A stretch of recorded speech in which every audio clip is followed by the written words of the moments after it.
కాశీ లోపల ఏమిటయ్యా పూజారు అంత స్థితిగా కూర్చున్నావు? నేను వచ్చేసాను, పూజ ప్రారంభించు. అబ్బా తొందర పడకండి, ఇంకా వేళ కాలేదు. మనం వచ్చినా ఇంకా వేళ కాలేదంటాడేమిటి? ఇదేదో తిరగసలగ్గానే ఉందండి, మేడం కన్నా ఎదురుతూ ఉంది. అశోభం జరుగుతుంది. రండి రండి, దయచేయండి లక్ష్మీపతి గారు, తమరా కోసమే ఎదురు చూస్తున్నాను. దయచేయండి దయచేయండి. నమస్కారం నమస్కారం నమస్కారం.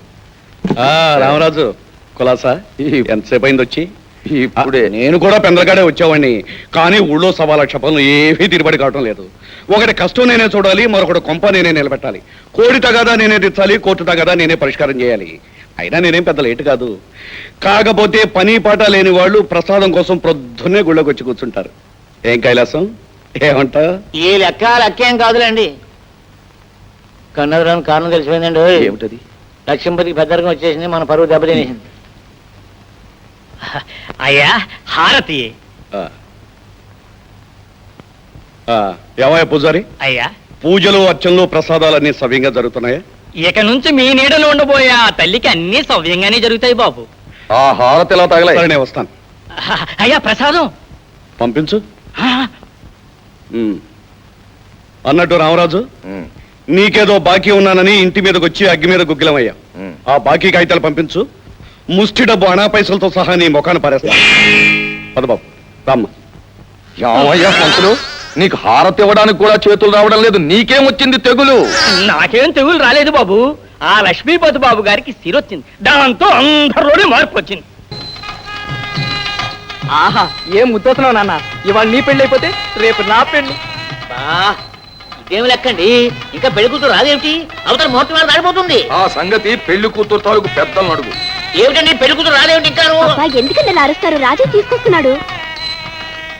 అమ్మా జ్యోతి, చేత కనిపించట్లేదమ్మా. కనిపించడం లేదా? ఏమిటి, ఏమన్నా అదృశ్య రూపంలో తిరుగుతుందా? ఏదో రూపంలో పిల్లని ఇక్కడ తీసుకునే టైం అయిపోతుంది, ఈ ముహూర్తం దాటిపోతే మరి పెళ్లి చేసుకో. రాజయ్య, అన్ని చోట్ల వెతికారా? వెతికాను బాబు. కైలాసం, అయ్యా ఏమిటయ్యా ఇది వేళాకోళం? ఊరికి పెద్ద మనిషిని కదా అని చాలా పెద్ద మనసుతో ఈ పెళ్లికి ఒప్పుకున్నాను. ఏమిటి హంగామా? టైం అయిపోతుంది, చేస్తే ముహూర్తాన్ని పెళ్లి చేయండి, లేదా మరి పెళ్లి చేసుకోండి. అయ్యో తొందరపడకండి, అసలు అమ్మాయి ఎక్కడుందో ఏమైందో మొదట తెలుసుకోవాలి కదా. తెలుసుకోండి, ఆ పూచి మీది, ఆ బాధ్యత మాది కాదు. ఏమైనా సరే ఆ పిల్లని చేస్తే ఈ ముహూర్తాన్ని తీసుకురండి, లేదా మరి పెళ్లే చేసుకోండి. ఊరుగా ఏంటి అలా తొందరపడిపోతావు? ఎక్కడుందో ఎతికి తీసుకురావాలి కదా. ఇప్పుడు నువ్వు పెళ్లి చేసుకోకపోతే రేపు నా పెళ్లి. ఏడుసేవలే, నీ పెళ్లికేం ధోకా లేదు. అమ్మా జ్యోతి, ఏ కారణాల వల్ల గాని, ఏ కారణాంతరాల వల్ల గాని ఈ ముహూర్తానికి పెళ్లి జరగకపోయినా మీ పెళ్లి జరగడం మాత్రం ఖాయం. అది మన మధ్య జరిగిన ఒప్పందం. ఏమయ్యా కైలాసం, ఎవరో మాట్లాడరేమిటి? అయ్యా ముహూర్తం దాటిపోతోంది, అమ్మాయిని తీసుకురండి. ఏమిటయ్యా రాజయ్య, ఏమిటమ్మా జ్యోతి, ఏమిటిది?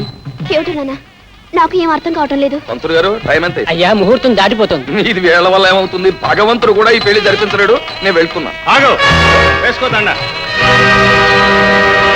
పంతులు గారు, ముహూర్తం టైం మించిపోలేదు, మంత్రాలు చదివి పెళ్లి జరిపించండి. వెళ్ళమ్మా. తాను ఒకటి తెలిస్తే దైవం ఒకటి తెలుస్తాడంటారే, ఇదే. ఏమైనా మీ బంధం చాలా గట్టిదండి, అందుకే ఎవరు ఎన్ని ప్రయత్నాలు చేసినా మీ పెళ్లి ఆగకుండా జరిగిపోతోంది. నీకు నాకు చెల్లంట టామ్ టామ్ టామ్. కైలాసం, నువ్వు ఏమైనా చేసేవేమిటి? వీడు ఎలా తయారయ్యాడు? నేనేం చేశానండి? పెళ్లి గురించి తలుచుకుని ఇదంతా ముఖానికి మెచ్చుకుని కిందలొక్కున్నాడు. నాన్న నాకు పెళ్ళంట. భలే భలే భలే. దిగు. ఏదో జరగకూడదేదో జరుగుతున్నట్టు యంగమంతా ఏమిట్రా? నాకు జరిగింది పెళ్లి, మరి నీలా అల్లరి చేశానా? నీ పెళ్లికి నా పెళ్లికి చాలా తేడా ఉంది. నీది రెండో పెళ్లి, నాది ఒకటో పెళ్లి. నీ పెళ్లికి నీ బాబు లేడు, నా పెళ్లికి నా బాబు ఉన్నాడు. నీది బలవంత పెళ్లి, మరి నాది నోరుముయ్. కైలాసం, వీడి దగ్గరికి ఆ సేపు ఉంటే నీ కన్ను అదురుతుంది, నాకేదో అశుభం జరుగుతుంది. నేను ముందు వెళ్ళిపోతాను, తీసుకురా. నేను తీసుకొస్తాను.